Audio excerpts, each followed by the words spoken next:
کبھی میں کبھی تم، تحریر فرحت اشتیاق، قسط نمبر 20۔ شرجینہ لاؤنج میں صوفے پر بیٹھی تھی۔ وہ ذرا ریلیکس موڈ میں بیٹھی کتاب پڑھ رہی تھی۔ نان فکشن انٹلیکچوئل قسم کی ورلڈ پالیٹکس پر کتاب تھی۔ عدیل کسی کام سے وہاں لاؤنج کے پاس سے گزر رہا تھا۔ شرجینہ کو اس نے وہاں اکیلا بیٹھا دیکھا۔ اس نے ایک پل کچھ سوچا، پھر ادھر آ گیا۔ اس وقت رباب اس کے سر پر سوار نہیں تھی اور شرجینہ بھی بالکل اکیلی بیٹھی تھی۔ عدیل کو جیسے شرجینہ سے بات کرنے کا یہ موقع بڑا مناسب لگا۔ وہ وہاں آ گیا تھا۔ شرجینہ نے کتاب پڑھتے پڑھتے ایک نظر اسے دیکھا، پھر اسے نظر انداز کر کے کتاب پر توجہ مرکوز کر دی۔ میں یہاں بیٹھ سکتا ہوں؟ آپ کا گھر ہے، آپ جہاں جہاں بیٹھیں۔ کیا پڑھ رہی ہو؟ ریموٹ سے ٹی وی آن کرتے وہ بڑے کیجول سے انداز میں شرجینہ سے پوچھ رہا تھا۔ وہ ایک بار شرجینہ کی آنکھوں میں دکھ دیکھ لے کہ وہ اس کی جدائی کے صدمے میں اور مصطفیٰ کے ساتھ انہیپی ہے تو وہ مطمئن ہو جائے گا، اس کی انا کو تسکین مل جائے گی، پھر سے شرجینہ میں قطعاً کوئی دلچسپی نہیں رہے گی۔ بس وہ اسی لیے بات کرنے کے لیے شرجینہ کے پاس آ گیا تھا۔ مصطفیٰ جیسے گھر سے باہر کہیں گیا ہوا تھا۔ اس کی بائک گھر کے گیٹ پہ آ کے رکی۔ ان کی گلی میں اس وقت ایک پٹھان ریڑھی والا گزر رہا تھا۔ اس کے پاس مونگ پھلی، گجک، انجیر وغیرہ سے لے کر تمام ڈرائی فروٹس تھے۔ وہ گلی میں ٹھیلا لے کر پھرتا مخصوص ٹن ٹن والی گھنٹی بجا رہا تھا۔ مصطفیٰ نے بائک سے اترتے ہوئے اسے آواز دی اور مونگ پھلی والے سے بے تکلفی سے بولا، یار ذرا گرما گرم مونگ پھلی اور گڑ والی گجک تو دو۔ کیا یاد کرے گی شرجینہ میڈم بھی، کس سخی سے پالا پڑ گیا ہے۔ یہ گڑ اور تل والی گجک ذرا چکھاؤ تو۔ ٹھیلے والے نے گڑ والی اور تل والی گجک اسے چکھنے کے لیے دی۔ مصطفیٰ نے کنارے سے ذرا سی توڑ کے چکھی اور پھر خوشی خوشی شرجینہ کے لیے مونگ پھلی اور گجک خریدنے لگا۔ عدیل نے شرجینہ کے ہاتھ میں موجود کتاب کا ٹائٹل دور سے ہی دیکھ لیا۔ دوستانہ سے انداز میں بولا، financial accountability, the rise and fall of nation. بڑی زبردست بک ہے۔ آتھر نے جس خوبی سے اپنا تجزیہ پیش کیا ہے اس کی داد دینی پڑتی ہے۔ شرجینہ اسے منہ نہیں لگا رہی تھی۔ وہ کوئی بھی بات کا جواب نہیں دے رہی تھی۔ ریموٹ سے ٹی وی کے چینلز بدلتا ہوا وہ مسکرا کے بولا۔ اس کا انداز شائستہ، سوبر، دوستانہ سا تھا۔ تمہارا بکس پڑھنے کا شوق ابھی بھی ویسے ہی ہے؟ اسی وقت گرم گرم مونگ پھلیاں اور گجک کے لفافے پکڑا مصطفیٰ لاؤنج میں آیا تھا۔ چونکہ لاؤنج میں ٹی وی بھی چل رہا تھا، اس لیے شرجینہ اور عدیل کو فوراً پیچھے سے مصطفیٰ کے انٹر ہونے کا پتہ ہی نہیں چلا تھا۔ لاؤنج کا باہر کھلنے والا ڈور کھلا ہوا تھا اور کھلے دروازے سے مصطفیٰ اندر آ گیا تھا۔ وہ خوشی خوشی اندر آ رہا تھا، مگر وہاں عدیل کی بات سن کر وہ جیسے رک سا گیا۔ تم پڑھی لکھی، کتابیں پڑھنے کا شوق رکھنے والی انٹلیکچوئل قسم کی لڑکی، اور دوسری طرف مصطفیٰ، اس کا تو پڑھنے لکھنے سے دور دور تک کوئی واسطہ ہی نہیں ہے۔ تم دونوں آپس میں باتیں کیا کرتے ہوگے؟ سچ کہوں تو مجھے کبھی کبھی تمہارے لیے بڑا برا فیل ہوتا ہے۔ تم اتنی بریلینٹ، برائٹ اور کوالیفائڈ لڑکی، اور شادی ہو گئی تمہاری میرے انٹر پاس بھائی سے۔ وہ بھائی کی انسلٹ کرنے والے لہجے میں نہیں بول رہا تھا، جیسے بڑی ہمدردی ہو اسے شرجینہ سے۔ وہ اس انداز میں بول رہا تھا کہ اس سے بڑی ناانصافی ہوئی ہے اور اس ناانصافی پہ اسے بڑا دکھ ہے۔ نہ اس کا لہجہ طنزیہ تھا، نہ مذاق اڑانے والا، نہ ہی حقارت بھرا، بلکہ بالکل ایک دوست، مخلص شخص جیسا جس سے آپ سے بڑی ہمدردی ہو۔ مصطفیٰ کے چہرے کا رنگ اڑ گیا تھا۔ اس کے چہرے پر سے خوشی کا ہر رنگ مٹ گیا تھا۔ اس کا چہرہ دھواں دھواں سا احساس توہین سے سرخ ہو گیا تھا۔ وہ جیسے اپنی بہت زیادہ بے عزتی محسوس کر رہا تھا۔ وہ اس پل جیسے خود کو بہت کمتر، بہت حقیر محسوس کر رہا تھا۔ مصطفیٰ میرا تو بھائی ہے، مجھے بہت پیارا ہے، مگر تمہارے تو وہ قابل کسی بھی طرح نہیں۔ تم اس کے ساتھ کیسے گزارا کر رہی ہو؟ شرجینہ اور عدیل کی اس جانب پیٹھ تھی۔ مصطفیٰ ان دونوں کے چہرے نہیں دیکھ سکتا تھا۔ وہ صرف اپنے بارے میں تحقیر آمیز جملے سن رہا تھا۔ اسے نہیں پتا اس وقت شرجینہ کے چہرے کے تاثرات کیا ہیں۔ شرجینہ نہایت تلخ لب و لہجے میں بولی، میں اور مصطفیٰ ایک دوسرے کے ساتھ کیسے رہتے ہیں اور کتنے خوش باش ہیں، it's none of your business. برائے مہربانی آپ اپنے کام سے کام رکھیں۔ اس کو بہت غصہ آ رہا تھا عدیل کی باتوں سے، لیکن وہ یہاں سے فوراً چلے جانا چاہتی تھی۔ وہ عدیل کو گھور رہی تھی اور پیروں میں چپلیں پہن کر صوفے پہ سے اٹھنے لگی تھی۔ عدیل کو سامنے کھڑکی کے بند شیشے کے پیچھے مصطفیٰ کا ریفلیکشن ہلکا سا نظر آیا۔ بس سائڈ سے ہلکا سا عکس مصطفیٰ کا نظر آیا۔ عدیل کی آنکھوں میں ایک کمینگی بھرا تاثر ابھرا۔ شرجینہ اور مصطفیٰ کے درمیان دوری، غلط فہمی، اختلافات پیدا کرانے کے لیے یہ سنہری موقع اس کے ہاتھ لگ گیا تھا۔ شرجینہ جس طرح کھڑی تھی وہ مصطفیٰ کا عکس نہیں دیکھ سکی تھی۔ عدیل نے ایک دم ہی بولنا شروع کر دیا، تم برا مان گئی، میرا مطلب یہ تھوڑی تھا شرجینہ۔ عدیل خاصا چلاک، شاطر بندہ تھا۔ وہ اپنے چھوٹے بھائی کی خوشیاں برباد کرنے کی کوشش کر رہا تھا، انتہائی بے حسی کے ساتھ۔ وہ اب جو کچھ بول رہا تھا وہ مصطفیٰ کو سنانے کے لیے، غلط فہمیاں پیدا کرنے کے لیے بول رہا تھا۔ بس مجھے برا فیل ہوتا ہے تمہارے لیے۔ مصطفیٰ اور تمہاری تو کوئی کمپیٹیبلٹی ہی نہیں ہے۔ تم دونوں کے لائکس ڈس لائکس اتنے ڈفرینٹ ہیں. مصطفیٰ کے ساتھ گزارا کرنے کے لیے یقیناً تم نے بہت سارے کمپرومائزز کیے ہوں گے. آپ کا میری اور مصطفیٰ کی لائف میں انٹرسٹ میری سمجھ سے باہر ہے عدیل. ابا کی وجہ سے یہاں رہ رہے ہیں تو اپنی توجہ انہی پر رکھیں. میرا اور میرے شوہر کا پیچھا چھوڑ دیں, مہربانی ہوگی آپ کی. عدیل نے پھر مرر میں مصطفیٰ کا ریفلیکشن ایک نظر دیکھا. ایک مکاری اور کمینگی بھرا تاثر عدیل کی آنکھوں میں ابھر رہا تھا. وہ انتہائی سیلفش چالاک انسان تھا. بظاہر لہجہ انتہائی دھیما دوستانہ نرم بنا کے شرجینا سے بول رہا تھا. وہ اتنا سب کچھ شرجینا سے بولنے وہاں آیا ہی نہیں تھا. وہ صرف یہ چاہتا تھا کہ شرجینا بہت دکھی ہو کہ اسے عدیل نہیں ملا. لیکن اب جب اسے مصطفیٰ نظر آ گیا تھا تو وہ ان دونوں کے بیچ غلط فہمیاں پیدا کروانے کی بھرپور کوشش کر رہا تھا. میں جانتا ہوں تم مجھ سے ناراض ہو, تمہیں مجھ پر بہت غصہ بھی ہے. میں بہت دنوں سے تم سے اپولوجی کرنا بھی چاہتا تھا شرجینا. ٹھیک ہے, مجھے رباب پسند تھی, میں نے رباب سے شادی بھی کر لی, مگر اس کے لیے جو طریقہ میں نے اختیار کیا وہ بہت غلط تھا. مجھے اتنا انکنسیڈریٹ اور انسینسٹیو نہیں ہونا چاہیے تھا. تمہارا اور تمہاری فیملی کا بھی تو سوچنا چاہیے تھا. شادی سے انکار کرنے کا کوئی بہتر طریقہ بھی تو ہو سکتا تھا نا. آپ فالتو باتیں کر رہے ہیں. آپ کی اپولوجی کی مجھے نہ کوئی ضرورت ہے اور نہ ہی کوئی خواہش. مگر میں معذرت کرنا چاہتا ہوں شرجینا. شرجینا اس کے آگے سے اب جانا چاہتی تھی لیکن وہ اسے اٹھنے ہی نہیں دے رہا تھا. وہ بولے چلا جا رہا تھا. شرجینا نے اپنی کتابیں اٹھا لی تھی, چپلیں پہن لی تھی اور وہ وہاں سے آگے گزرنا چاہتی تھی. صرف میرے ایک انکار کی وجہ سے تم پر اتنی بڑی قیامت گزر گئی. تمہیں مصطفیٰ سے شادی کرنا پڑ گئی, ایک مس میچ شادی. تمہارے خواب کتنے بڑے بڑے تھے. مصطفیٰ مجھے کتنا بھی عزیز ہو مگر تمہارے قابل تو وہ نہیں تھا نا. اسے اس رشتے میں ایکسیپٹ کیسے کیا ہوگا تم نے؟ تم مرتضیٰ انکل کی سٹار بیٹی تھی. اپنی اور اپنے خاندان کی عزت بچانے کے لیے اپنی شاندار بیٹی کی ایسی مس میچ شادی کرتے ہوئے کیا گزری ہوگی ان کے دل پہ. جیسا لائف پارٹنر تم ڈیزرو کرنی تھی وہ نہ مل سکا تمہیں, اور اس کا ذمہ دار کہیں نہ کہیں تو میں بھی ہوں. مصطفیٰ وہاں سے پلٹ گیا تھا. شرجینا اب اسے کیا جواب دے گی, کیا بولے گی, کیا نہیں بولے گی. مصطفیٰ کو جیسے اب مزید سننے میں کوئی دلچسپی ہی نہیں تھی. عدیل نے کنکھیوں سے مرر میں ابھرتے عکس کو دیکھا. اسے مصطفیٰ وہاں سے مڑتا نظر آیا. عدیل کی آنکھوں میں مکاری, چمک, فاتحانہ سا تاثر اور ابھر گیا تھا. وہ جو غلط فہمی فاصلہ شرجینا اور مصطفیٰ میں پیدا کروانا چاہتا تھا اسے لگا وہ مقصد تو پورا ہو گیا. شرجینا جو عدیل کے منہ ہی نہیں لگنا چاہتی تھی وہ بہت غصے میں آ گئی تھی. اس کا کام کمپوز انداز تلخ وسیلے لہجے میں بھر گیا تھا. میں آپ کے منہ نہیں لگنا چاہتی تھی عدیل صاحب, مگر لگتا ہے مجھ سے کچھ سنے بغیر آپ خاموش ہوں گے ہی نہیں. وہ عدیل کی آنکھوں میں آنکھیں ڈال کے دیکھ رہی تھی. اس کا انداز غصے سے بھرا مگر پر اعتماد تھا. سب سے پہلے اپنی غلط فہمی دور کر لیجئے کہ میں آپ کے ریجیکشن کا غم اب تک دل سے لگائے بیٹھی ہوں. وہ نہ جذباتی ہوئی نہ اس کی آنکھوں میں کوئی نمی تھی. وہ پورے اعتماد سے عدیل کو دیکھ رہی تھی. وہ اسے اس کی اوقات میں لا رہی تھی. مصطفیٰ سامنے سے اندر آنے کے بجائے پیچھے والے صحن سے اندر کھلنے والے دروازے سے اندر آ گیا تھا. اس کے چہرے پر گہرا صدمہ دکھ بھرا تھا. مونگ پھلیاں اور گجک جو اس نے شرجینا کے لیے بڑے شوق سے خریدی تھیں اب وہ لفافہ بے دلی سے ہاتھ میں پکڑ رکھا تھا. اس کی چال مایوسی اور دکھ سے بھری تھی. وہ کمرے میں داخل ہوا. اس نے اندر آتے ہی ہاتھ میں پکڑا لفافہ سائڈ ٹیبل پر بیزاری سے رکھ دیا. میز پر شرجینا کی بہت ساری کتابیں رکھی تھیں. مصطفیٰ چلتا ہوا ان کتابوں کے قریب آ گیا. وہ ان کتابوں کو بہت غور سے دیکھنے لگا. اس کی آنکھوں میں تاثر پھیلا تھا کہ وہ شرجینا کے قابل نہیں اور شرجینا نے بہت سارے سمجھوتے کر کے اسے قبول کیا ہے. مصطفیٰ اس وقت بہت زیادہ احساس کمتری کا شکار ہو گیا تھا. وہ ہرٹ ہوا تھا. وہ شرجینا سے محبت کرتا تھا مگر وہ اس کے ساتھ سمجھوتے کی زندگی گزار رہی ہے, اس سے محبت نہیں کرتی. یہ سوچ اس کے دل اور روح کو زخمی کر رہی تھی. مصطفیٰ آدھی بات سن کر ہی آ گیا تھا جبکہ شرجینا نے عدیل کو شٹ اپ کال دی تھی. عدیل اپنا مقصد حاصل کر چکا تھا. اب شرجینا اگر اسے 4 باتیں سنا بھی دے تو اسے کوئی فرق نہیں پڑنا تھا. عدیل اب آرام سے صوفے پر بیٹھ گیا تھا جبکہ شرجینا اس کے سامنے کھڑی تھی. آپ کا ریجیکشن میری زندگی کی سب سے بڑی خوش قسمتی تھا. شرجینا کی آواز اونچی نہیں تھی مگر لہجہ نفرت اور حقارت سے بھرا ہوا تھا, جیسے عدیل کو وہ انتہائی گھٹیا نیچ شخص سمجھتی. میں نے یا میرے پیرنٹس نے یقیناً کوئی نہ کوئی ایسی نیکی ضرور کی ہوگی جس کے صلے میں آپ سے میری جان چھوٹی. آپ نے مجھے ریجیکٹ کر کے مجھ پر میری زندگی کا سب سے بڑا احسان کیا تھا.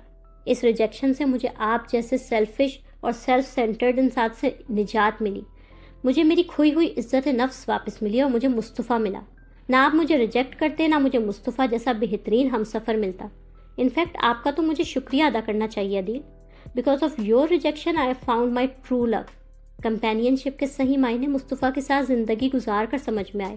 وہ حقیقی معنوں میں میرا شریک سفر ہے. میرا مسئلہ اس کا مسئلہ، میری پریشانی اس کی پریشانی، میری خوشی اس کی خوشی ہوتی ہے. وہ آپ کی طرح فیک نہیں، اپنی ذات کی پرستش میں مبتلا نہیں. ایک سچا کھرا انسان ہے وہ. آپ کے پاس میں کے علاوہ کچھ نہیں اور اس کے پاس ہم کے علاوہ کچھ نہیں. ہم یعنی میں اور وہ، ہم دونوں ساتھ ساتھ، نہ کوئی کسی کے آگے نہ کوئی کسی سے پیچھے، قدم سے قدم ملائے. اس کے ساتھ لائف اگر ڈیفیکلٹ بھی ہے نا، اس میں سٹرگلز، ہارڈ شپ بھی ہیں، تب بھی مصطفیٰ کے ساتھ زندگی کا یہ سفر بہترین ہے. اتنا بہترین، اتنا خوشی دینے والا کہ دوبارہ زندگی ملے اگر، تو میں دوبارہ بھی اپنا ہم سفر مصطفیٰ ہی کو دیکھنا چاہوں گی. عدیل جیسے انا پرست خود پسند انسان کے لیے یہ باتیں منہ پر تماچے کی طرح جا کے لگ رہی تھی. وہ مٹھیاں بھیچے بالکل خاموش بیٹھا تھا. شرجینا اسے حقارت اور نفرت سے دیکھ رہی تھی. آئی ہوپ آپ کو آپ کے تمام سوالات اور خوش فہمیوں کے جواب مل گئے ہوں گے. امید کرتی ہوں دوبارہ یہ باتیں ہمارے درمیان نہ ہوں گی. آپ میرے شوہر کے بڑے بھائی ہیں، میرے جیٹھ ہیں. میں اس رشتے سے آپ کی عزت کرتی ہوں. یہ عزت اور بھرم قائم رہے، اس کے لیے ضروری ہوگا کہ آپ یہ باتیں دوبارہ کبھی مجھ سے نہ کیجیے گا. رباب جیسے ابھی ابھی گھر واپس آئی تھی، وہ گھر میں داخل ہوئی تھی. پورچ سے گزر کر جیسے اندر جانا چاہتی تھی. لاؤنج کی ایک کھڑکی ان کے چھوٹے سے پورچ میں کھلتی تھی. کھڑکی بند تھی پر پردے کھلے ہوئے تھے. اس نے دیکھا عدیل صوفے پر بیٹھا تھا اور شرجینا وہاں کھڑی تھی. اسے کچھ بول رہی تھی. وہ دونوں آپس میں کیا باتیں کر رہے تھے یہ جاننے سے پہلے رباب کو تو یہی سخت ناگوار گزرا، بے حد برا لگا کہ اس کے غیر موجودگی میں عدیل شرجینا سے بات چیت کر رہا ہے. رباب کے قدم تیز ہوئے تھے. وہ جیسے چیل کی طرح جا کے عدیل کو جھپٹنا چاہتی تھی. رباب کی آنکھوں میں سخت غصہ کہ عدیل کی یہ مجال. رباب شدید غصے میں آئی. اس کے اندر جیسے ایک آگ سی لگ گئی. عدیل اس کے پیچھے شرجینا سے باتیں کرنے کی کوشش کرتا ہے. شرجینا تو وہاں سے جا رہی تھی. اس نے رباب کی ہائی ہیلز کی ٹک ٹک سن لی. ایک نظر مڑ کے دیکھا. عدیل نے بھی رباب کی طرف دیکھا. کیونکہ رباب بغیر رکے سیدھی اندر آ گئی تھی، شرجینا کے چہرے پر غصہ سا بکھرا ہوا تھا. وہ رباب کو دیکھ کے رکی نہیں، وہ اسے اگنور کرتی وہاں سے چلی گئی تھی. جبکہ عدیل شرجینا کی باتوں کے بعد اپنی شدید بے عزتی محسوس کر رہا تھا. اس جیسے خود پسند لڑکے کے لیے شرجینا کی یہ باتیں تو ٹو مچ ہو گئی تھی. رباب نے بغور عدیل کو دیکھا. اپنا غصہ کنٹرول کر کے بظاہر مسکرا کے پوچھنے لگی، کیا باتیں ہو رہی تھی شرجینا سے؟ کچھ خاص نہیں. تو عام ہی بتا دو. وہ کھانے کا پوچھنے آئی تھی. اتنے دنوں میں نے ایک بار بھی شرجینا کو تم سے ہائے ہیلو تک کرتا نہیں دیکھا. انفیکٹ لگتا ہے کہ وہ تم سے بات ہی نہیں کرنا چاہتی. اور آج اچانک وہ تم سے کھانے کا پوچھنے آ گئی. Very strange. امی نے بھیجا تھا اسے پوچھنے کے لیے. آنٹی نے اسے تمہارے پاس بھیجا تھا یا تم اس کے پاس آئے تھے؟ اپنی ایکس کو چھوٹے بھائی کے ساتھ دیکھ کر بے چینی تو رہتی ہے نا تمہیں. گاڈ، تم اور تمہاری شکی نیچر. قسم کھاؤں کیا وہی آئی تھی مجھ سے کھانے کا پوچھنے. اگر کہو تو امی کو بلا کے لے آؤں، وہ تصدیق کر دیں گی انہوں نے شرجینا کو کھانے کا پوچھنے کے لیے بھیجا تھا یا نہیں. قسمیں تو جھوٹے لوگ کھاتے ہیں سوئٹ ہارٹ. تم نے کہا، میں نے مان لیا. قسم کھاؤ گے تو مجھے لگے گا جھوٹ بول رہے ہو. رباب کو جیسے اندازہ تھا کہ عدیل اس سے جھوٹ بول رہا ہے اور وہ خود آیا تھا شرجینا سے بات کرنے، مگر فی الحال اس نے مزید بحث نہیں کی. شرجینا کمرے میں واپس آ گئی تھی. عدیل کی باتوں کی وجہ سے اس کا موڈ اپ سیٹ تھا، مگر وہ اندر آنے کے بعد مصطفیٰ کے ساتھ اپنا موڈ ٹھیک رکھنا چاہتی تھی. مصطفیٰ بیڈ پر نیم دراز سا تھا، تکیے سے ٹیک لگائے پاؤں پھیلا کے بیٹھا تھا. موبائل پر بلا وجہ گیم کھیل رہا تھا، جبکہ اس کا دل و دماغ گیم کی طرف بالکل بھی راغب نہیں تھا. مصطفیٰ کو شرجینا کے آنے کا پتہ چل گیا، مگر وہ جان بوجھ کر اسے اگنور کر رہا تھا. شرجینا نے اندر آ کر دوپٹہ اتار کر صوفے پر ڈالا. بیڈ کی طرف آتے سائڈ ٹیبل پر رکھے مونگ پھلی کے لفافوں پر اس کی نظر پڑی. یہ کیا ہے؟ مونگ پھلیاں اور گجک. کون لایا؟ میں لایا تھا. لائے تھے تو بتایا کیوں نہیں؟ ٹھنڈی ہو گئی ہیں تو. بس میں بھول گیا شرجینا. چلو خیر ہے، ٹھنڈی کھا لیتے ہم. وہ بیڈ پر مصطفیٰ کے برابر میں بیٹھ گئی. اس نے مونگ پھلی چھیل کر اپنے منہ میں ڈالی. دوسری چھیل کر اس نے مصطفیٰ کے منہ کی طرف بڑھائی. اسے اپنے ہاتھ سے کھلانا چاہ رہی تھی. تم کھاؤ، میرا دل نہیں چاہ رہا. یہ کیا بات ہوئی؟ لائے ہو اور خود کھا بھی نہیں رہے. شرجینا اس سے بالکل نارملی بات کر رہی تھی. بس میں سوؤں گا شرجینا، مجھے نیند آ رہی ہے. ارے میں تو تم کو بتانا ہی بھول گئی. پتہ ہے اسائنمنٹ میں میرے فل مارکس آئے، 20 میں سے 20 پورے. مبارک ہو. سب تمہاری وجہ سے ہوا ہے مصطفیٰ. تم نے اتنی ہیلپ جو کی تھی میری. ٹائپنگ تو 30-35 روپے پر پیج لے کر تمہیں کوئی بھی کر کے دے دیتا. یہ کیا فضول بات ہے؟ سچ بات ہے، کوئی دماغ لگانے والا کام تھوڑی کیا تھا میں نے. 2-3 ہزار روپوں میں کوئی بھی یہ کام تمہیں کر کے دے دیتا. کیسی باتیں کر رہے ہو مصطفیٰ؟ اتنی ہیلپ کی تھی تم نے میری. مجھے سلا دیا تو خود ساری رات جاگ کر میرا کام کیا تھا. میرا کوئی کمال نہیں تھا. تمہیں تمہاری محنت کے مارکس ملے ہیں شرجینا. اینی ویز میں سوؤں گا، میرے سر میں تھوڑا درد ہو رہا ہے. مصطفیٰ موبائل سائڈ پر رکھتا بیڈ پر سیدھا ہو کے سونے کے لیے لیٹ گیا تھا. پہلے کیوں نہیں بتایا تمہارے سر میں درد ہو رہا ہے؟ لاؤ میں سر دباتی ہوں۔ شرجینہ فوراً قریب ہوئی تھی اور مصطفیٰ کے ماتھے پر ہاتھ رکھا تھا، وہ اس کا سر دبانے لگی تھی۔ ٹھیک ہو جائے گا شرجینہ۔ مصطفیٰ نے شرجینہ کا ہاتھ آہستہ سے اپنے ماتھے پر سے ہٹا لیا تھا، بغیر کسی بدتمیزی یا غصے کے، بلکہ سنجیدگی اور آہستگی سے۔ اس کی ضرورت نہیں ہے، میں سوؤں گا نا تو ابھی ٹھیک ہو جائے گا۔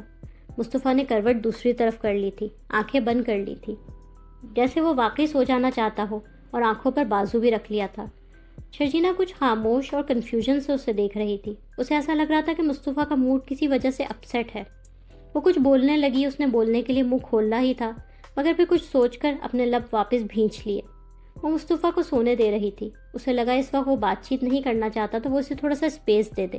شرجینہ نرم لہجے میں بولی، اوکے تم سو جاؤ، شب بخیر۔ وہ اٹھی، اس نے مونگ پھلی وغیرہ کے لفافے سائڈ پر رکھے اور کمرے کی لائٹ آف کر دی۔ وہ واپس بیڈ پر آ کے مصطفیٰ کے برابر میں سونے کے لیے لیٹ گئی۔ مصطفیٰ نے اس کی طرف سے کروٹ پھیر رکھی تھی، جبکہ شرجینہ نے اسی طرف رخ کیا ہوا تھا۔ بظاہر ایسا لگ رہا تھا جیسے مصطفیٰ سو گیا ہے۔ شرجینہ آنکھیں کھول کے لیٹی اسے دیکھ رہی تھی۔ وہ پیچھے سے مصطفیٰ کے تھوڑا قریب ہوئی تھی۔ اس نے مصطفیٰ کے پیٹھ سے اپنا چہرہ ٹکا لیا تھا اور آنکھیں بند کر لی تھی۔ کچھ لمحے گزر گئے تھے ایسی۔ مصطفیٰ نے لیٹے لیٹے آنکھوں پر سے بازو ہٹایا، گردن ذرا سی ترچھی کر کے شرجینہ کو دیکھا۔ شرجینہ کا بازو اس کے کندھے پر تھا اور چہرہ اس کے پیٹھ سے ٹکا ہوا تھا۔ شرجینہ سو چکی تھی۔ مصطفیٰ کی آنکھوں میں گہرا درد اور احساس سے کمتری تھی۔ وہ شرجینہ سے ناراض یا بدگمان نہیں تھا، نہ اس پر شک کر رہا تھا۔ وہ بس جیسے اب خود کو شرجینہ کے قابل ہی نہیں سمجھ رہا تھا۔ زیادتی ہوئی ہے تمہارے ساتھ، بڑی ناانصافی، جو مجھ جیسے شخص کو اپنے شوہر کے طور پر قبول کرنے پر مجبور ہو گئی ہو تم۔ کبھی سوچا ہی نہیں میں تمہارے قابل نہیں تھا۔ تم نے کتنی مشکلوں سے میرے ساتھ ایڈجسٹ کیا ہوگا نا۔ حالات کے ہاتھوں مجبور ہو گئی تھی نا تم شرجینہ۔ کیوں بھول گیا میں یہ بات؟ تمہاری لائف میں میں ایک بہت بڑا سمجھوتا، ایک بہت بڑا کمپرومائز ہوں۔ ہمارا رشتہ صرف سمجھوتے کا رشتہ ہے۔ کیوں بھول گیا میں یہ تلخ سچائی؟ کیوں اس سمجھوتے کو پیار سمجھنے لگا؟ کیوں ایسا سوچنے لگا کہ تم بھی مجھ سے محبت کرتی ہو؟ کیوں اس غلط فہمی کا شکار ہو گیا کہ جیسے میں تمہارے ساتھ خوش ہوں تم بھی میرے ساتھ اتنی ہی خوش ہو؟ سمجھوتا پیار تو نہیں ہوتا نا شرجینہ، یہ تو بس سرنڈر ہوتا ہے، جو حالات کے ہاتھوں مجبور اور بے بس ہو کر انسان کرتا ہے۔ وہ بہت دکھی انداز میں سوچ رہا تھا، اپنے بارے میں شدید احساس کمتری کا شکار ہو رہا تھا وہ۔ عدیل اور رباب بھی اب بیڈ روم میں ساتھ تھے۔ رباب بیڈ پر لیپ ٹاپ لیے بیٹھی تھی، عدیل بیڈ پر اس کے برابر میں بیٹھا تھا۔ اس کے ہاتھ میں ایک کتاب تھی، مگر وہ کتاب پڑھ نہیں رہا تھا۔ اسے رہ رہ کے شرجینہ کے ہاتھوں ہوئی اپنی بے عزتی یاد آ رہی تھی۔ وہ اندر ہی اندر بری طرح تلملا رہا تھا۔ اس کی انا، خود پسندی بے عزت ہوئی تھی، بہت زیادہ بے عزت ہوئی تھی۔ مصطفیٰ کے ساتھ زندگی کا یہ سفر بہترین ہے، اتنا بہترین اور دل کو خوشی دینے والا کہ دوبارہ زندگی ملے، میں دوبارہ بھی اپنا ہم سفر مصطفیٰ ہی کو دیکھنا چاہوں گی۔ میں نے یا میرے پیرنٹس نے یقیناً کوئی نہ کوئی ایسی نیکی ضرور کی ہوگی جس کے صلے میں آپ سے میری جان چھوٹی۔ آپ کا ریجیکشن میری زندگی کی سب سے بڑی خوش قسمتی تھا۔ لیپ ٹاپ پر کام کرتی رباب نے اسے بغور دیکھا۔ عدیل کچھ اپسیٹ لگ رہا تھا۔ وہ صرف کتاب کو گھور رہا تھا، پڑھ نہیں رہا تھا۔ کیا بات ہے، کس سوچ میں ہو؟ نتھنگ، بک ہاتھ میں ہے مگر پڑھ نہیں رہے، میں پاس بیٹھی ہوں بات نہیں کر رہے، تم بزی ہو اس لیے میں نہیں بول رہا۔ اور تم کس سوچ میں ہو؟ کچھ اپسیٹ لگ رہے ہو۔ شرجینہ نے کچھ کہہ دیا ہے کیا؟ شرجینہ کا ذکر کہاں سے آ گیا یہاں پہ؟ وہ اس وقت تمہارے پاس سے ذرا غصے میں جاتی لگی تھی مجھے۔ آئی تھاٹ کوئی لڑائی یا بدمزگی ہوئی ہے تم دونوں میں۔ Did you two have any bitter words? کتنی بار بتاؤں تمہیں، وہ کھانے کا پوچھنے آئی تھی۔ خواہ اس معمولی لڑکی کو تم نے سر پر سوار کر رکھا ہے۔ اپنا اسٹیٹس دیکھو اور اس کو دیکھو، کہاں تم کہاں وہ معمولی لڑکی۔ میں اس سے بات کرنا بھی پسند نہیں کرتا، مصطفیٰ جیسا لوزر ہی ڈیزرو کرتی تھی وہ۔ رباب نے عدیل کو مزید کچھ جتایا نہیں، مگر عدیل کا شرجینہ میں انٹرسٹ اسے اندر ہی اندر بودر کرتا تھا۔ خیر مجھے اب نیند آ رہی ہے، میں سونے لگا ہوں، عدیل یہ کہہ کر سو گیا تھا۔ صبح شرجینہ سٹینڈ کے سامنے کھڑی جلدی جلدی اپنے اور مصطفیٰ کے کپڑے استری کر رہی تھی۔ وہ بہت جلدی میں تھی کیونکہ اسے آفس کے لیے بھی لیٹ ہو رہا تھا۔ مصطفیٰ کا وہ سفید کاٹن کا کرتا شلوار استری کر رہی تھی۔ اپنے آفس کے لحاظ سے کپڑے استری کر کے وہ کمرے میں لے آئی تھی، مصطفیٰ کے کپڑے اور اپنے کپڑے دو الگ الگ ہینگرز میں لٹکا کے۔ مصطفیٰ باتھ روم میں تھا، وہ واش بیسن کے آگے کھڑا دانت برش کر رہا تھا۔ باتھ روم کا ڈور کھلا ہوا تھا۔ شرجینہ ہینگرز میں لٹکے مصطفیٰ کے کپڑے بیڈ پر رکھتے ہوئے اس سے بولی، مصطفیٰ تمہارے کپڑے استری کر دیے میں نے، شاور لے کے نا یہی پہن لینا۔ میرے کپڑے استری کرنے کی کیا ضرورت تھی؟ میں نے کون سا کوئی ایگزیکٹو پوسٹ کی جاب پر کسی ملٹی نیشنل میں جانا ہے؟ گھر پر اسی کمرے میں تو بیٹھنا ہے. جمعہ ہے آج, نماز پڑھنے تو جاؤ گے نا. کرتا شلوار ویسے بھی تم پر اتنا اچھا لگتا ہے, میں نے سفید کرتا شلوار استری کیا تمہارے لیے. شرجینہ مسکرا کے بولی تھی. کچھ سوچ کر وہ اندر باتھ روم میں آ گئی تھی. مصطفیٰ کے اندر کیا سوچے اور کشمکش چل رہی ہے یہ شرجینہ کو پتہ نہیں تھا. دانت صاف کر چکا تھا مصطفیٰ. وہ اب منہ پر صابن لگا کر منہ رگڑ رگڑ کے دھو رہا تھا. مصطفیٰ کے منہ پر صابن لگا تھا اس لیے آنکھیں بند تھیں. شرجینہ مسکراتی نظروں سے اسے دیکھ رہی تھی. مصطفیٰ نے منہ پہ جھپاکا مارتے اسے دیکھا. آئی برو اٹھا کے سوالیہ نظروں سے پوچھنے لگا, پیارے لگ رہے ہو, پیار آ رہا ہے تم پر اس لیے دیکھ رہی ہوں. مصطفیٰ جواباً کچھ نہیں بولا. یوں مسکرایا تلخی سے جیسے اپنی جھوٹی تعریفوں پر اب وہ خوش نہیں ہو سکتا. مصطفیٰ کے جواباً کچھ بھی نہ بولنے پر وہ شرارتی انداز میں مزید بولی, گھننے ہو جاؤ گے تم مصطفیٰ, کچھ تو بولو. بیوی رومانٹک موڈ میں ہے اور تم ٹھس کھڑے ہو. مصطفیٰ جیسے شرجینہ کے شوق و شریر موڈ کا ساتھ دے ہی نہیں پا رہا تھا. آج آفس نہیں جانا تمہیں, صبح صبح اتنی فرصت میں ہو. شرجینہ نے اسے تولیہ پکڑایا تھا. مصطفیٰ تولیے سے منہ خشک کرتا سنجیدگی سے بولا تھا. ہمیشہ جیسے وہ شرجینہ کے ساتھ شوق و شریر موڈ میں ہوتا تھا, آج اس کے بالکل برعکس انتہائی سیریل موڈ میں تھا. شرجینہ قریب کھڑی تھی اور بغور مصطفیٰ کو دیکھ رہی تھی. اسے گزری رات سے مصطفیٰ کا موڈ انداز بدلا بدلا لگ رہا تھا. جانا ہے مگر تم پہلے بتاؤ کہ تمہیں ہوا کیا ہے. مصطفیٰ منہ خشک کرتا لاپرواہ انداز میں بولا, کچھ بھی نہیں. شرجینہ بغور اسے دیکھتی پیار و فکر سے پوچھنے لگی, رات سے اتنا اسٹرینج بہیو کر رہے ہو, گھر میں کوئی بات ہوئی تھی, کسی نے کچھ کہا ہے کیا؟ بتایا تو تھا سر میں درد تھا کل. اب ٹھیک ہے؟ ہاں بہتر ہے. ناراض ہو کسی بات پر؟ مجھ سے ناراض ہو؟ نہیں, اپنے آپ سے ناراض ہوں. سمجھوتے کو پیار سمجھنے لگا تھا. لوزر سے بھی کوئی پیار کرتا ہے بھلا؟ مصطفیٰ اپنے آپ سے بولا تھا.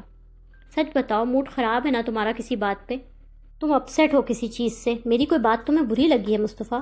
میں ٹھیک ہوں بابا, موڈ بھی ٹھیک ہے, خواہ کا وہم نہ کرو. اور تمہاری کوئی بات مجھے کیوں بری لگے گی شرجینہ؟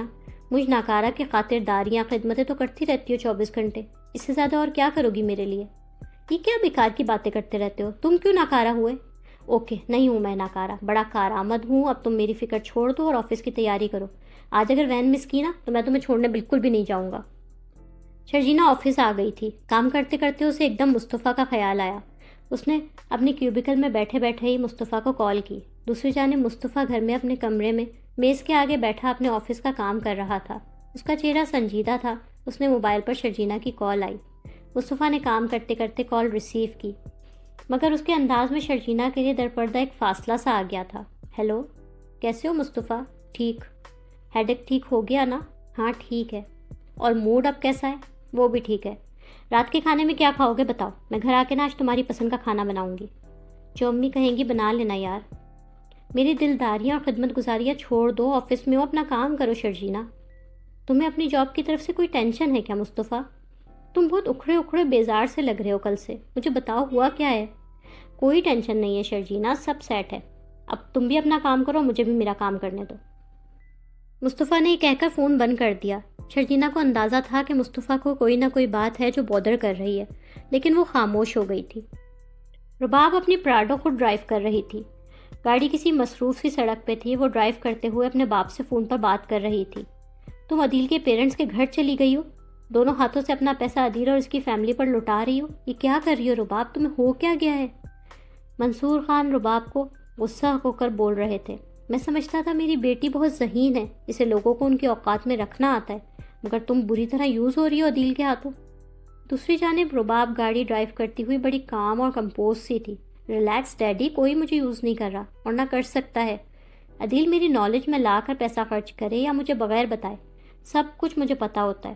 جو بتایا جائے وہ بھی, جو نہ بتایا جائے وہ بھی. آنکھیں اور دماغ سب کھلا رکھتی ہوں میں, سب طرف نظریں ہوتی ہیں میری. پیسہ ہو یا اختیارات, عدیل اتنے ہی استعمال کر سکتا ہے جتنا میں اسے الاؤ کروں گی. رباب کا انداز اعتماد اور ذہانت سے بھرپور تھا. منصور خان کو بیٹی کی حماقتوں پر غصہ آ رہا تھا. اسے تنبیہ کر رہے تھے, سمجھا رہے تھے. اوور کانفیڈنٹ ہو رہی ہو تم عدیل کے ہاتھوں, ٹریپ نہ ہو جاؤ, مجھے بس یہ ڈر لگتا ہے رباب. رباب, منصور خان کو دھوکہ دینے والا تو دنیا میں پیدا ہی نہیں ہوا ڈیڈی. پاکستان میں آپ کے کمپیٹیٹرز آپ سے اتنا پریشان نہیں تھے جتنا میں نے نتگنی کا ناچ نچا رکھا ہے. Queen of the business world کہلائی جاتی ہے آپ کی بیٹی یہاں پاکستان کے کاروباری حلقوں میں. مجھے لوگوں کو ڈھیل دینا بھی آتی ہے اور رسی کھینچنی بھی آتی ہے. So you don't worry about Adeel and his family daddy. انہیں ڈیل کرنا مجھے آتا ہے. کب کسے سر پر بٹھانا ہے اور کب اتارنا ہے مجھے سب معلوم ہے۔ رباب کے پورے اعتماد انداز پر منصور خان خاموش ہو گئے تھے، پر ان کی آنکھوں میں پھیلے شکوک و شبہات ظاہر کر رہے تھے کہ انہیں عدیل پر ذرا سا بھی بھروسہ نہیں، اور اپنی بیٹی کا حد سے زیادہ پر اعتماد اور پر یقین ہونا انہیں پسند نہیں آ رہا۔ وہ خود ہمیشہ عدیل کو شک کی نظروں سے ہی دیکھتے تھے۔ سلمان اور نتاشا کسی پارٹی میں ساتھ جا رہے تھے۔ نتاشا نے سلیو لیس بلاؤز کے ساتھ شیفون کی خوبصورت ساڑی پہن رکھی تھی۔ وہ بے حد خوبصورت لگ رہی تھی۔ اسمارٹ تو پیاری وہ تھی ہی، بھرپور تیاری کے ساتھ اور بھی حسین لگ رہی تھی۔ وہ ڈریسنگ ٹیبل کے آگے کھڑی اپنے میک اپ کو آخری ٹچ دے رہی تھی۔ اس نے سلمان کو آواز دی، سلمان ہم لیٹ ہو رہے ہیں، بس آیا جانے من، یہ شرٹ تھوڑی ٹائٹ ہو گئی ہے، دوسری نکال رہا ہوں۔ نتاشا چلتی ہوئی بیڈ روم کے ساتھ ہی ڈریسنگ روم میں آ گئی تھی جہاں کلوزٹس تھیں۔ سلمان کلوزٹ میں ہینگ ہوئی اپنی دوسری ڈریس شرٹ نکال رہا تھا، کیونکہ جو شرٹ ابھی اس نے پینٹس کے ساتھ پہن رکھی تھی وہ تو تون پر سے بہت ہی ٹائٹ ہو رہی تھی اور اس سے بٹن لگنا ہی مشکل ہو رہا تھا۔ سلمان تمہارے ساتھ چلتا بالکل بھالو لگتا ہے، وہ تو ہمٹی ڈمٹی ہی رہے گا، اس کے ساتھ میچ کرنے کے لیے تم تھوڑا ویٹ پٹ آن کر لو۔ اسے رباب کی باتیں یاد آ رہی تھی۔ تمہارے سب کپڑے تمہیں ٹائٹ ہو رہے ہیں سلمان، اس لیے کہتی ہوں کچھ تو خیال کرو۔ بھائی میرے دو ہی تو عشق ہیں، ایک نتاشا سلمان اور دوسرا بہترین کھانا، اور میں دونوں کو ہی نہیں چھوڑ سکتا۔ تو کم از کم تھوڑی ایکسرسائز رننگ ہی کر لیا کرو، کسی ٹرینر کے ساتھ پراپر ورک آؤٹ کرو نا، تاکہ کچھ تو ویٹ کنٹرول ہو۔ ٹائم کہاں ہے اس سب کے لیے میرے پاس ڈارلنگ، کتنا بیزی رہتا ہوں بزنس کے کاموں میں، تمہارے سامنے ہی تو ہے سب کچھ۔ آج تم تو بجلیاں گرا رہی ہو، پارٹی میں میری بیوی جہاں سے گزرے گی سب مڑ مڑ کے اسی کو دیکھیں گے، مڑ مڑ کر مجھے دیکھیں گے یا میرے ساتھ چلتے اس دیو کو، یہ تو مجھے پتہ ہی نہیں۔ نتاشا اپنے منہ میں بول رہی تھی۔ رباب اپنے آفس کے شاندار بورڈ روم میں تھی۔ رباب ہیڈ والی کرسی پر مالکانہ غرور کے ساتھ بیٹھی تھی۔ اس کے دائیں جانب سب سے پہلے عدیل بیٹھا تھا، وہ بھی مالکانہ انداز میں بیٹھا تھا جیسے یہ کمپنی اس کے باپ کی ہو۔ ان دونوں کے علاوہ وہاں کمپنی کے 2 سینئر ایگزیکٹو اور مینیجر باسط بھی موجود تھے۔ باسط سامنے کھڑا ایک ملٹی میڈیا پریزنٹیشن دے رہا تھا، جبکہ رباب، عدیل اور دونوں ایگزیکٹو اس پریزنٹیشن کو سن اور دیکھ رہے تھے۔ باسط چارٹس اور گراف کے ذریعے کچھ سمجھا رہا تھا۔ عدیل کے فون پر کوئی میسج آیا۔ عدیل موبائل اٹھا کر وہ میسج دیکھنے لگا اور اسے رپلائی کرنے لگا۔ رباب نے ایک نظر عدیل کو ناگواری سے دیکھا، پھر سنجیدہ پروفیشنل انداز میں باسط سے بولی، باسط 1 منٹ پلیز۔ میٹنگ میں اگر کسی کے ہاتھ میں موبائل ہوتا ہے نا تو میں بری طرح ڈسٹریکٹ ہو جاتی ہوں، میرے لیے پھر پریزنٹیشن اور ڈسکشن پر فوکس کرنا ایک چیلنج بن جاتا ہے۔ عدیل کا چہرہ سرخ ہو گیا تھا، سب کی نظریں عدیل پر تھیں۔ رباب بےحد سنجیدہ پروفیشنل لہجے میں بولی تھی، یعنی بے عزتی کرنے والا یا بدتمیزی کرنے والا لہجہ بالکل نہیں تھا، مگر ایسا باسی انداز ضرور تھا جو بتائے کہ یہاں باس میں ہوں۔ عدیل خاصا امبیرس سا ہوا تھا، فوراً شرمندگی مٹانے کو وہ مسکرایا۔ باسط اور دونوں ایگزیکٹو عدیل کی انسلٹ پر بہت حیران تھے۔ میسج امپورٹنٹ تھا، سوری۔ باسط تم کنٹینیو کرو پلیز۔ عدیل اپنی جھیپ مٹانے کے لیے جبراً مسکرا رہا تھا۔ رباب کا عدیل کو سب کے سامنے ٹوکنا اور اس کا باسی انداز ہر ایک نے نوٹس کر لیا تھا۔ باقی دونوں ایگزیکٹو تو سنجیدہ بیٹھے رہے، مگر باسط کے فیس پر ایک طنزیہ تاثر ابھرا تھا۔ عدیل کو اس کی اوقات یاد دلانا چاہ رہا تھا، جیسے اسے سب کچھ سن کر بڑی دلی خوشی ہوئی تھی۔ رباب سے شادی کے بعد جب سے اس نے اپنے پرانے دوست باسط سے رویہ بدلا تھا، وہ عدیل سے خار کھانے لگا تھا۔ عدیل جو خود کو اس کمپنی کا مالک و مختار سمجھنے لگا تھا، وہ آفس کے دوسرے لوگوں کے سامنے ٹوکے جانے پر اپنی خاصی انسلٹ محسوس کر رہا تھا۔ رباب اسے کل شرجینا سے بات چیت کرنے پر سبق سکھانا چاہتی تھی۔ وہ ایسے کام اور کمپوز انداز میں عدیل کی بے عزتی کر رہی تھی، اسے اپنی اوقات یاد دلا رہی تھی۔ عدیل اندر سے تڑپ کے رہ گیا تھا، مگر وہ بولا کچھ بھی نہیں۔ باسط اب اپنی پریزنٹیشن مکمل کر چکا تھا۔ اب وہ اپنا لیپ ٹاپ بند کر کے میز پر بائیں جانب والی کرسی پر بیٹھ گیا تھا۔ پروجیکٹ کے حوالے سے سب اپنی اپنی سجیشن دے رہے تھے، اب سارے ہی ایگزیکٹو بول رہے تھے اور رباب پروفیشنل انداز میں سن رہی تھی۔ سب سے آخر میں رباب باسط سے بولی، باسط آپ یہ کہہ رہے ہیں کہ ہمیں زیم کو کانٹریکٹ دے دینا چاہیے؟ یس میڈم، زیم کو والے پروفیشنل اور آنیسٹ لوگ ہیں، ان کے ساتھ یہ کانٹریکٹ ہمیں فائدہ دے گا۔ فائدہ تو مجھے ابھی سے ہی نظر نہیں آ رہا، ان کی کاسٹ مارکیٹ میں باقی سب سے زیادہ ہے۔ جب ان سے ہاف ریٹ پر مارکیٹ میں دوسری کمپنیز ہمیں کام کر کے دے سکتی ہیں تو ہم اتنے ہائی ریٹس پر کیوں زیم کو کوئی کانٹریکٹ دیں گے؟ عدیل پروفیشنل انداز میں بولا تھا، جیسا میں نے کہا ان کے ریٹ دوسروں سے ہائی ضرور ہے میڈم، مگر ان کی مارکیٹ میں ریپوٹیشن بہت اچھی ہے۔ باسط اپنی بات پر قائم تھا۔ ان کے پریویس ورک پر ریسرچ کرنے کے بعد میں یہ یقین سے کہہ سکتا ہوں کہ مارکیٹ میں اس وقت ہمارے لیے زیم کو سے بہترین کوئی ہو ہی نہیں سکتا جو اس پروجیکٹ کو پورا کرے۔ I agree with you Basit, business میں ہمیشہ پیسہ بچانا ہی امپورٹنٹ نہیں ہوتا. بجٹ اور فائنینس اہم ہے مگر کمپنی کی ساکھ اس سے بھی زیادہ اہم ہے.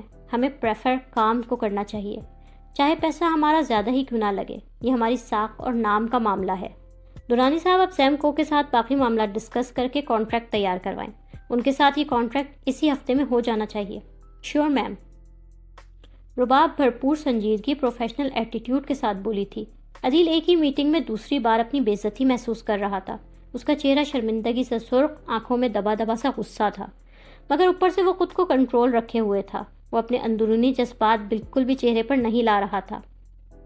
باسط بہت کی تعریف و توصیح کے بعد خاصا خوش نظر آ رہا تھا اور عدیل کی بے عزتی پر اسے جیسے دلی تسکین ملی تھی.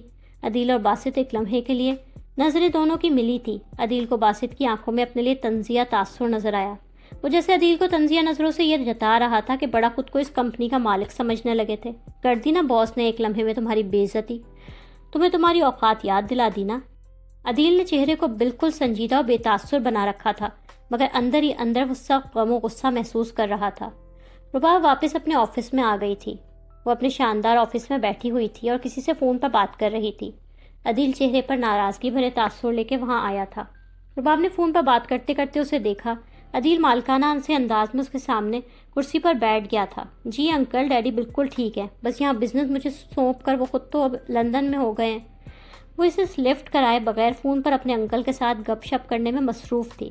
اسے جیسے فون بند کرنے کی بالکل کوئی جلدی نہیں تھی. کوشش کرتی ہوں ڈیڈی نے جو کمپنی کا نام ساکھ بنائی ہے وہ بنی رہے. چلے پھر ملاقات کرتے ہیں انکل کسی دن. اپنی بات اطمینان سے مکمل کرنے کے بعد اس نے کال بند کی. خدا حافظ انکل. عدیل رباب کو خفگی سے دیکھ رہا تھا. رباب نے سوالیہ نظروں سے عدیل کو دیکھا.